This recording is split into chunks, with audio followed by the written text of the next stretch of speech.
Habari wa Tanzania wenzangu. Kwa majina naitwa Ajira Ismaili, afisa msimamizi wa kodi mkoa wa Kodi Pwani.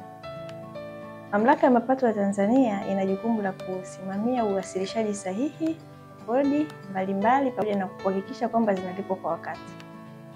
Kwa leo naomba tuongelee kodi za wafanyakazi, ambapo kwa mamlaka ya mapato tunaposema kodi za wafanyakazi tunamaanisha PAYE na STL. Kwa kuanzia na PAYE, hii ni kodi ya wafanyakazi ambayo mwajiri anaizuia na kuiwasilisha mamlaka ya mapato kupitia mfumo wetu wa Taxpayer Portal kabla ama mnamo tarehe 7 ya kila mwezi. Kodi hii anakatwa muajiriwa mwenye mshahara wa kuanzia Rr270,000 baada ya makato ya mifuko ya jamii. Kodi ya pili kama nilivyoelewesha hapo awali ni STL.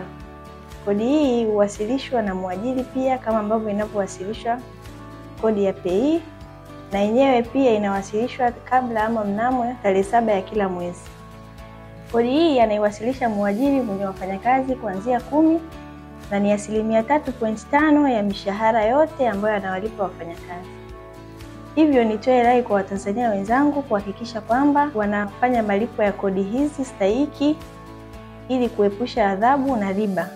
Hasa kwa waajiri ambao ndio wana jukumu na kuhakikisha kwamba wanazuia na kuwasilisha mamlaka ya mapato. TRA, pamoja tunajenga taifa letu.